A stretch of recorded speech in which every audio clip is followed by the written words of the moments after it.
প্রণাম Acharyaji.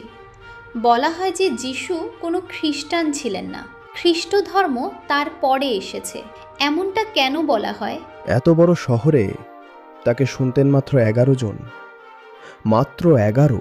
The last supper, সেই বিখ্যাত পেন্টিং তো দেখেছেন, সেখানে 11 জন বসে।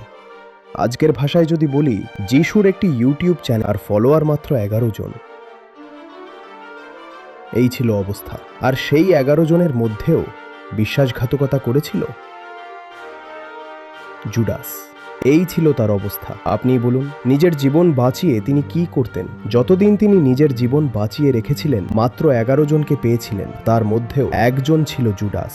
আর বাকিরাও এমন ছিল যে যখন যিশুকে চরম যাতনা দেওয়া হচ্ছিল, তখন তারা এদিক ওদিক কোথাও লুকিয়েছিল। কিছু করার সাহস হচ্ছিল না। তারা এটাও করেনি, আমাদের গুরুকে মারা হচ্ছে, তার আগে আমরা মরব। তারা সবাই পালিয়েছিল। যখন তিনি একেবারে মৃত্যুর মুখে আধমরা, তখনও তাকে যে বাঁচাতে এসেছিল সে ছিল মেয়ে।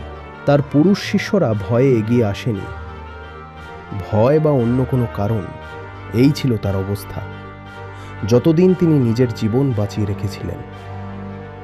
তিনি তো দেখতে পাচ্ছিলেন যে এই জীবন বাঁচিয়ে কিছুই হবে না। যতদিন আমি বেঁচে আছি, আমার বার্তা আর এগোবে না।